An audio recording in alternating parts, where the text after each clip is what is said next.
All right. Good evening and welcome to Freeback Docs. We are so happy that you're joining us on our podcast today. Here with Dr. Z, Hello. Dr. T, What's and up? Dr. K. So it is happy hour, and I'm about to go grab my drink.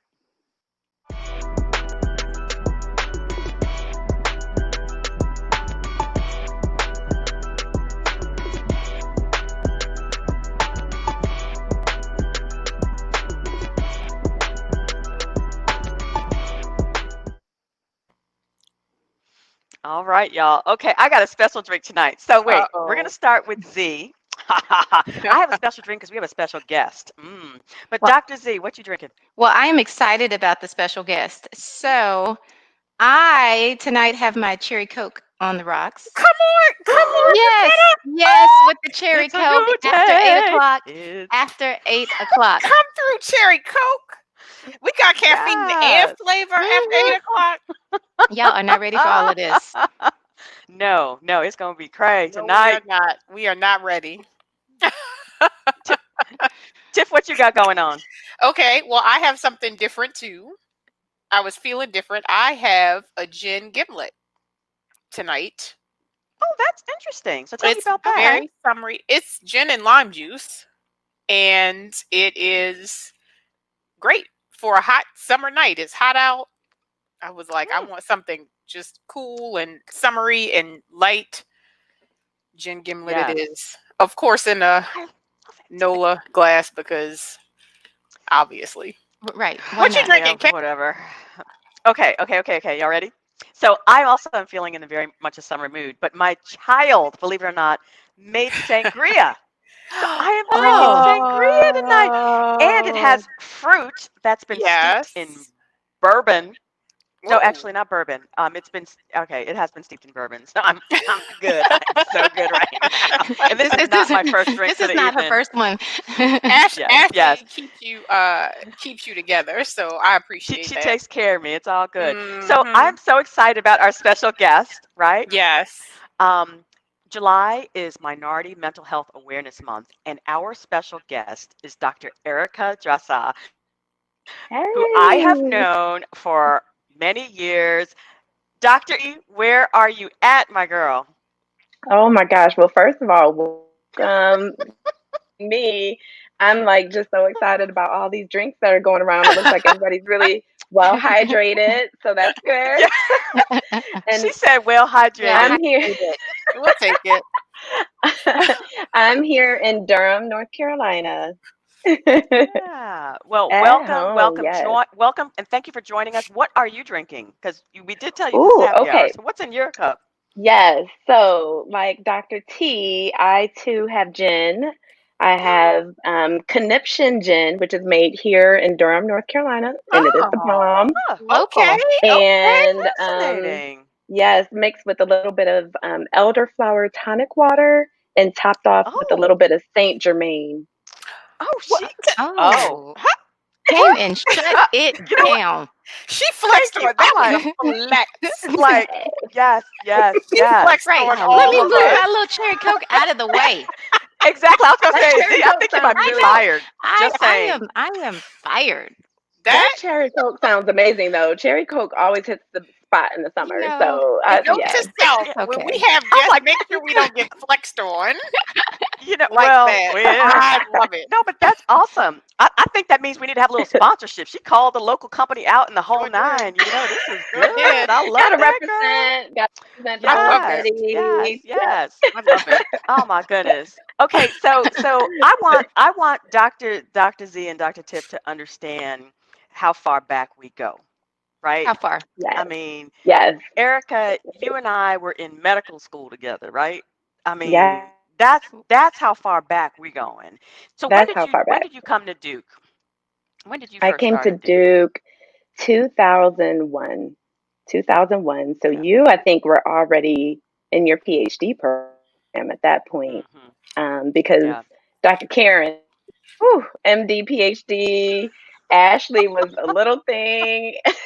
Yes. I always embarrass It's Ashley. 'Cause I'm like, nuts. I remember her when she was in a fourth, Oh. bringing Aw. her books to campus and studying, and you bringing her to lab. and oh man, those were the days. So yeah, 2001. Yes, yes. And so it's That's crazy. And awesome. so, I think I probably met Koff. I met your husband first because he was the MD PhD program as Yep. well. And so, I had the opportunity to meet a lot of the incoming folks before they actually even arrived on campus. And Yes. what was fascinating is that, I was always struck by how amazing both of you were. And I was so honored to Oh. be at your wedding, Oh. which was, I mean, I tell you, okay, so you've got to tell these ladies about your wedding I know it because was you were off Oh the my hook. special in God. the way With you the did flex this. that she just did on the Right, with drink, that, I right. know it was off the hook. Oh, we were students though. So We were po. I know it was still off the hook. It was still off the So chain. whatever. That was back in 2005. Yeah, he was an MD PhD. He was an MSTP program, so he was like deep into school, and I could like kind of see the light almost at the end. I took an extra year to pursue my MPH, but yeah, we were broke. We just kind of pulled something together. It was a family effort. So awesome. So here's what Oh, they did. thank I know you. she's trying to be all modest. Here's one of the things that they did for the people who were in their wedding party, which struck my heart. And this is what I'm saying. This is the kind of people that we know and that are part of our family is, for every single person that was in their wedding party, they went ahead and washed their feet right there as part of the wedding Oh, Yes. oh, ceremony. Yes. yes. So Okay? Wow. he, yeah, Okay? Yes, he with the heart washed. of Okay? servant. Yeah, a heart of a Thank servant. you. I love Yes. it. Yeah. Servant, servant Yes. leadership, okay? Yes. Like hardcore. And that's what I Yes. was just like, okay, I am Yeah. so done. Like at that point, it was awesome. So Oh, Yeah. that's well, thank Yeah. you. Thank but you. That's love nice. you, It was love a you. We're party really for happy that sure. you're with us. Yeah, yeah. Oh, And so thank you. Z and Tiff, when did you first meet Erica?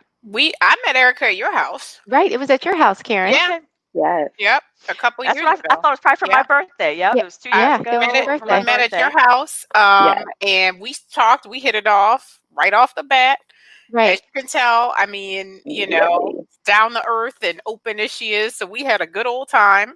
And We did. recently, I got to know her better because, as you said, heart of a servant, with all the corona isolation pandemic shutdown going on, she started offering free yoga classes, Yes. and she publicized it, in a group that I'm also on, for Black physicians, women physicians. And so as soon as I saw her name and saw free yoga, I was like, okay, I'm there. Okay, now I've been practicing yoga for a minute, and by a minute I mean years. My yoga practice is like a Iyengar yoga, which is alignment and, paying attention to where your toes are and your knees, and, Yeah. slow and meditative and alignment based practice. Mhm. Erica said, not today. We doing power yoga. We doing vinyasa flow, and you about to get strong. Now, I'm already strong from a Iyengar. Don't get it twisted. Yeah, But Yangar is no joke. the way she had me laid out, and she still does on Sundays. Not not laid out, sis. Laid out. And No. no, It's laid out. It's there laid out. no, I there are told y'all I was times, sore for almost a yeah, week. no, there are times when I disappear from the screen, Oh and it's God. not because I'm in, low chaturanga. It's because I'm on the floor, laid out, She laid out. and I'm gonna catch That is this so funny. chaturanga on the next go. Okay. So Erica, Now I we've been know. trying Now to I know. convince to convince Dr. Lamar that she needs to join us in this Yeah. yoga Please thing. Tell us a little bit about join. your journey into yoga. Tell us a little bit, Oh my Erica, about your gosh, your journey. yes. So my journey was very interesting. The first time I went to yoga was probably about 15 years ago with Sherilyn Black. I don't know if you remember her. She was getting Yeah, her PhD in neurobiology, and she was like, "Oh, you have to come with yeah. me to this yoga class." And I went, and for the first 2 weeks, I was like, "I literally don't know what just happened, but I can't walk. I can't move." I was like, "I'm never doing that again." It's for all these like skinny girls who are like super flexible, and that is just not my body type at all. So I was like, "Yeah, I'm never doing that again." And then I actually quit my job in 2017. Did not have any backup. I was basically like, "Yep, peace out. I'm done." And it was Mm, very freeing been liberating, and I found myself having a lot of just free time. And there was a class called Soul Yoga. And I was like, okay, I think I might be able to try this. It was on a rooftop and they had a DJ, and the yoga instructor was Black, and there were a lot of Black people and all the marketing. So I was like, okay, this seems very different than that original, like that gangster yoga class I went to 15 years ago. So we're going to give this a try. So I went and I just fell in love with it. It was so nice to just be around other people like myself and to be around all different kinds of body types. And the Mhm. instructor was just very welcoming and challenging. So she taught a power yoga vinyasa flow as well. And I started practicing maybe for about 6 months, starting from more seriously, like in January 2018. And then in July, my yoga instructor said, there is a program not too far from here in Chapel Hill. They're offering a scholarship for a couple of Black students just to increase the amount of Black yoga instructors in the area because there really Look at aren't that. enough. And I was like, but I've only been doing this for 6 months. I don't know what I'm doing. She was like, I think you can do it. So I was like, okay. So after practicing for 6 months, then I started doing my yoga certification, and I just ended that at the end of last year. And then I started teaching Wow. yoga. So Wow. You it's are a really great random. I fell teacher. into it. That is I awesome. love Oh, the thank vibe All of right. your you. class. Thank It's you. excellent. Really Yeah, enjoy it's it. yeah. So Zanetta, what do you think? Do you think you might maybe take one of Dr. E's classes? I Just I would one. take I Just would I I think you're would take I obligated would take now. her class. I really would. I Yeah, would Yes. take her it's a class. good okay. time. It's And Sunday. And and and so On she Sunday. pretends that she does pretend that she has a beginner level class. I haven't tried that one yet because I got my butt oh kicked oh when I took the yeah. power yoga class. I Yeah. don't know So just where. make sure that Not what she doing on yeah. Sunday. Thank you. That's I'll what I watch said. it I was like, first. I How don't about I believe it. watch Yeah. first? I'll watch and I'll consume give you first. some modifications. Right. Right. So I'm still learning with this I need the whole pre-K teaching yoga level. thing. Pre-K. Oh Pre-K. my Okay, we'll goodness. make sure this is Oh my pre-K goodness. level yoga. Yeah. So let me just I want to ask, and I think I have a feeling that we're going to talk a little bit. I think this is really interesting because one of the things that, and Tiffany was the one who actually got me into yoga, and this was right after JD, right Oh, after my wow. husband died, right? Because she's like, you need to go to yoga. She had been saying that before. I was like, whatever. But Yep. for me, it really helped to center my mind. And we are talking about mental Yes. health. So I do want to Right. talk about your background because you mentioned quitting your job, which is a whole other mental health issue, which we need to talk about too. But Yeah. talk to me a little bit about what you do currently Yes. and Hmm. what your pathway was into that. And then I'm going to ask Dr. Z to actually start Okay. with some questions that may be related to other mental health issues. But I would love to Sure. hear. I would love for our listeners to hear your story because it's Yes. incredible. Absolutely. Well, I am a child, adolescent, and adult psychiatrist, and I am the co partner of Catalyst Therapeutic Services in Durham, North Carolina. We treat children, adolescents, and young adults with a variety of psychiatric conditions such as mood disorders, anxiety disorders, ADHD, psychotic disorders, you name it. The only thing we probably don't do is substance use disorders. We save that for the specialists. Eating disorders. How can I leave out eating disorders? So we do that as well. And we provide medication management services as well as therapeutic services. So right now we have two psychiatrists, including myself. And then we also have a psychologist and another therapist. And we also are subleasing space to a couple of dietitians. So we really believe in a multi-pronged approach in terms of treating mental illness. And in terms of my journey, when I went to medical school, when I first met you, I did not think I was going to be psychiatrist. I actually thought I was going to be a pediatrician.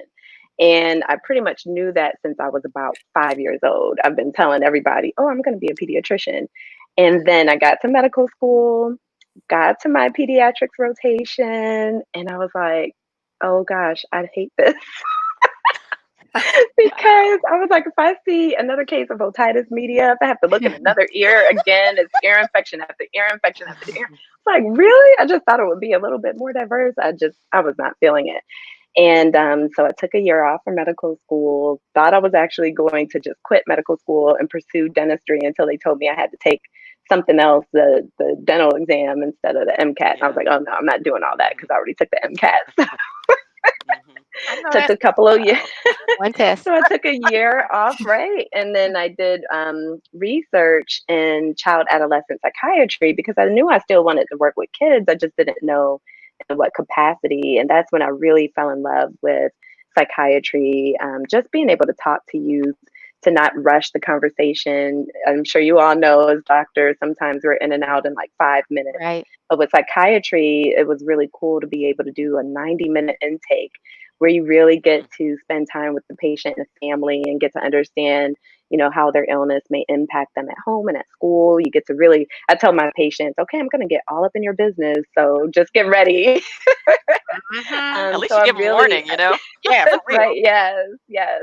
So I love that aspect of medicine. So I went on to pursue psychiatry residency and then child and adolescent psychiatry fellowship. Worked in academia for about a year and figured, yeah, I'll leave that to my PhD folks like Dr. Karen and and my husband. I'll leave that to them. So I then went and worked for the state hospital for a year, and which was actually an amazing experience. It was really sad, but it was hard because we work with so many of the kids who are kicked out of other hospitals who have no home. So these are kids who are in foster care, who just bounce around from system to system. So I learned a lot about systems of care, but it was really, really just tough because a lot of those kids, they just needed families, they needed homes. And it's like, okay, what is my little Adderall going to do to help a kid who actually needs a family? Yeah. So I Wow. transitioned from there and I started working at a hospital that specializes in the treatment of eating disorders and became the medical director of their adolescent hospital. And I was there for about 5 years. So I am a specialist in eating disorders and I do see quite a bit of that in my practice. But after 5 years, thought, you know what? I think it's time to just do something different. So I quit, like I said, without a backup plan, and it was very stressful. That Which, sounds as familiar in this group. yes, and that's why yoga was. I had the time to do yoga, but I also it was amazing because it helped with the anxiety. It helped me to Mm-hmm. center Mhm. myself. It was like so calming. I said, okay, I can Mm. really, really get with this, and this is something I could probably offer to my patients. And I do already offer a lot of mindfulness techniques and strategies to my patients because that's such a big part of the therapeutic care. So it Yeah. seems to complement everything well. So yeah, a few months after that, started Catalyst with two of my colleagues who are also specialists in eating disorders, and now we're doing our thing 2 years later. So yeah, it's been a journey. It's been amazing. Yeah. Mhm. It's awesome. Wow. Oh, we have a visitor. Hey, bud. This It's- visitor is one of the reasons why we called you. Yeah. so we're Yeah, because it's so something we're I saw on the nightly news. But go ahead, Zanetta. Yeah. we're- Go ahead, Z. okay. Yeah, so I am incredibly excited that you're on today. And one of the questions that we had over the last 30 years, I mean, suicides among Black adolescents has really spiked to over 70% in some studies. So, what do you think is causing this spike? Um, is there anything that we can do about it, or what do we need to learn as a lay community? Yeah, Because that this is is not something that we're used to in our community. Because we would always say, oh no, Black people don't kill themselves, but mhm, it's a problem. So I'd like to absolutely. have your expertise on that. Yeah, and I I, actually this was on the nightly news one night. Hmm. We were just watching the news like maybe 2 weeks ago, and I saw this mm, stat, and I texted Zanetta and Karen and was like, I just saw this on the news, and this seems like something that we need to talk about. Even though we're oncologists, absolutely. we need to bring in someone, and that Right. someone was you. So thanks. And then we had our own little discussion, but we don't know enough. So please, we want to hear from you. Yeah, no, you're absolutely right, though. I mean, when that data came out, it was just alarming for so many of us. And the reality is that suicide has increased drastically for all people, so by about 30% over that same time period, but particularly for Black youth. it's increased by about 70%, which is just, I mean, that's crazy. That's insane. Wow. And when you look at the data even further, Black boys especially have higher Really? rates of Oh, lethal means. And when they looked a little further at boys between the ages of 5 to 12, they found that 5? their rates of suicide were actually double white kids. So A very alarming. 5-year-old? And 5 to 12-year-olds. Yes, yes. And I think, you know, there are a lot of factors I think that can contribute to that spike. The reality is that 1 out of 5 youth at some point will have a psychiatric condition. And some experts are saying that that number may be as high as 1 out of 4, especially in the midst of COVID and everything that's going on. Kids are under so much pressure and stress right now. I think the challenge for our Black is that they are just either undiagnosed or misdiagnosed. And I think that's a big, big problem. Um, when we think about depression, for instance, depression looks very different in kids than it does in adults. And oftentimes in kids, it looks like irritability, agitation, maybe even aggression. Sometimes that could be the primary feature of depression. Whereas we typically think of depression as somebody just sitting at home, you know, sad and crying all day. It may not look like that for kids.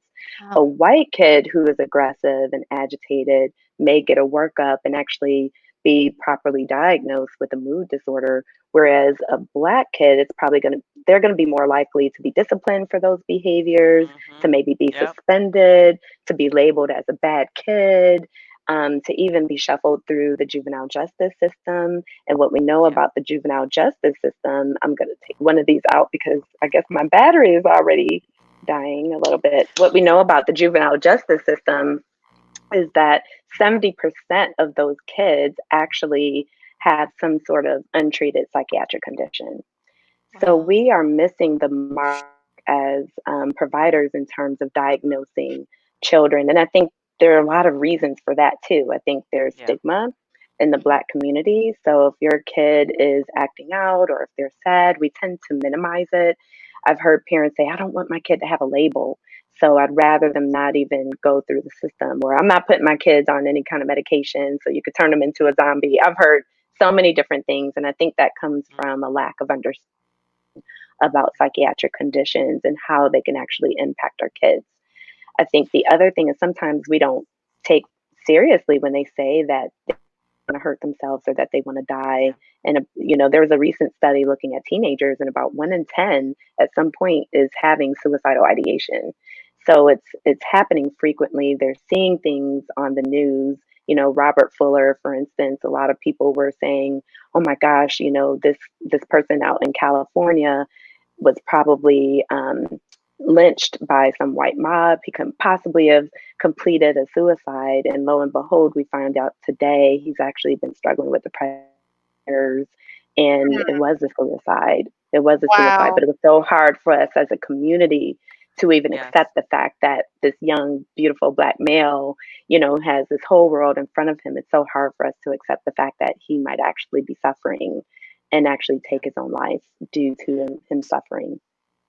So it's Wow. so interesting because this is such a multifactorial problem, right? But Yeah. you Hmm. highlight a really important part of structural racism, right? And Yes. we talk about this a lot on Three Black Docs, and thank you so much for Yep. those who are joining on the podcast. I mean, particularly nowadays, I mean, when there is this focus, you know, after George Floyd and Ahmaud Arbery and all these things that we see, where Yeah.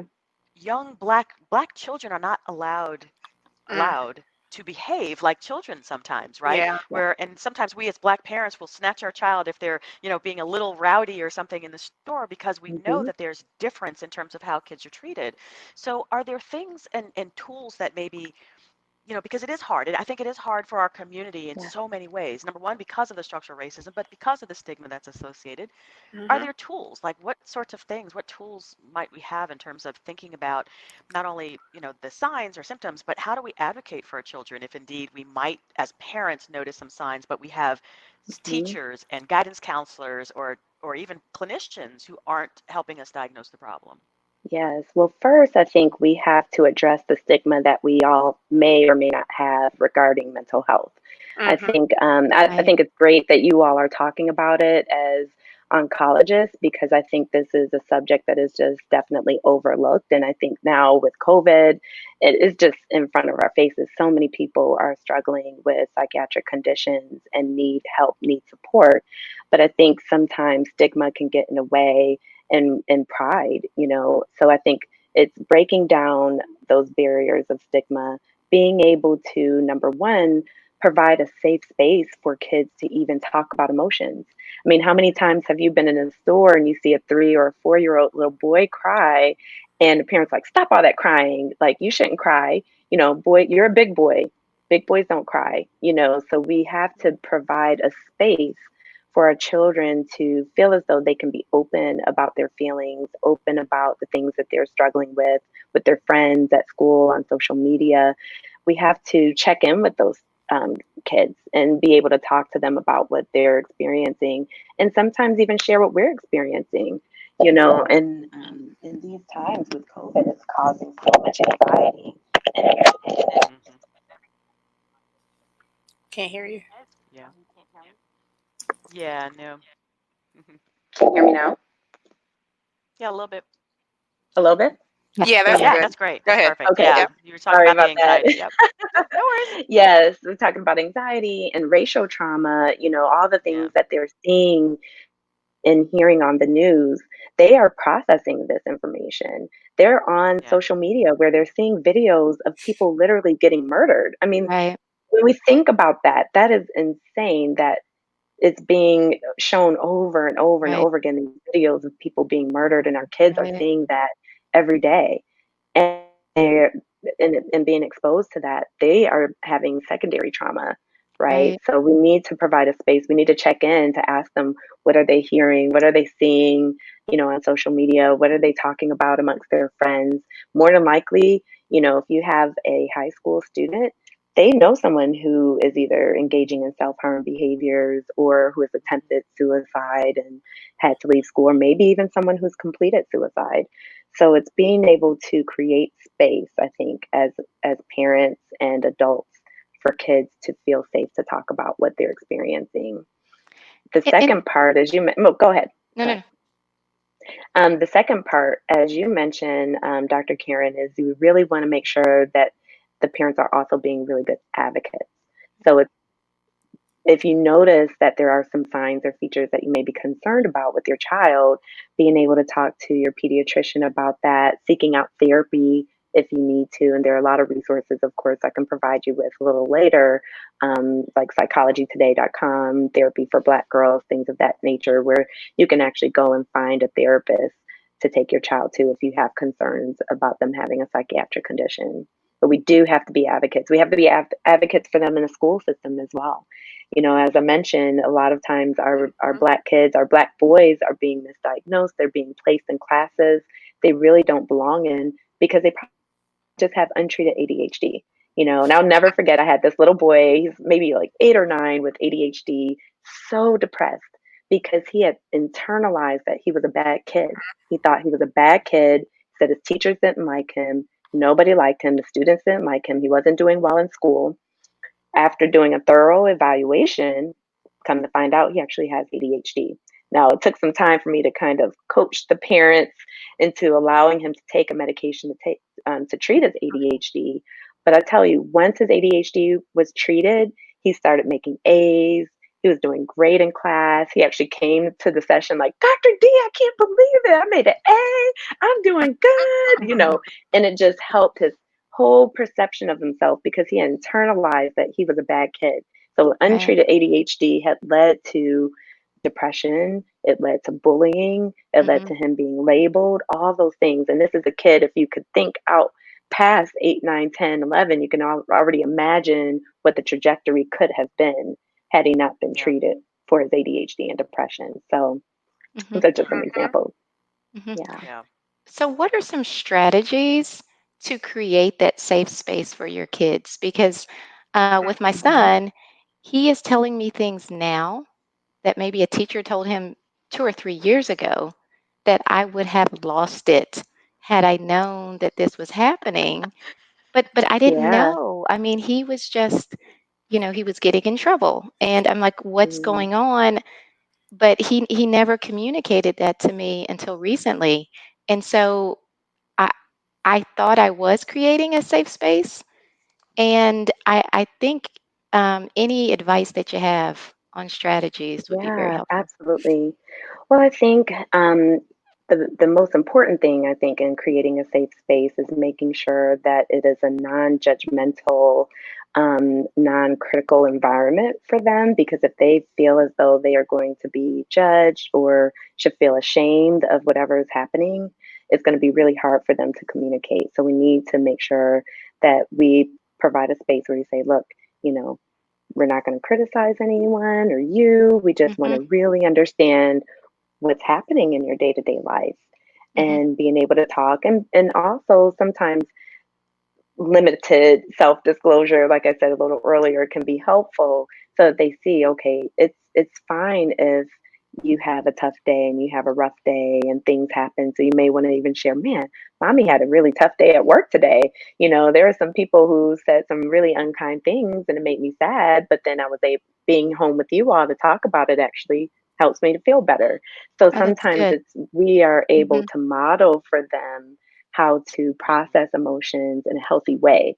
I think sometimes we think that as adults we have to keep all of our feelings from our kids, so that they can see we're like happy all the time and strong all the time. But Right, sometimes that can be a Yeah. disservice, right? Because right. then Yes. they don't know Yes. how to deal with really tough emotions. Then I see them when they get to college and they fail for the first time. They're like, like I've never experienced this before. What help? It's like, That's oh, so boo funny. boo. Okay, yeah. You She said, never "Oh, boo learn how boo." Boo to boo. this. Okay, we Oh, just boo never boo. Oh, learned how boo to deal boo. with That's so being funny. disappointed before. Yeah, Yeah. we need to Right. There learn. you go. What is it There you like to go. feel disappointed? What is it like to feel sad or angry? That there's Right. room and Yeah. there's space to have those emotions. We don't want to, shut those emotions off. And then by Yeah. Well, we're gonna take creating a a space for that, yeah, yeah. yeah. We're gonna take a quick break. When we come back, I'm gonna have Dr. Tiff start in with her next line of questioning. But this has been really Okay, fantastic. For our listeners, awesome. we're so grateful to have Dr. Erikka Dzirasa with us. She's a child and adolescent child psychiatrist, and we're so very grateful for you being on the show at Three Black Docs here. We are excited that we're able to celebrate Minority Mental Health Month with you. So stay tuned. We'll be right back.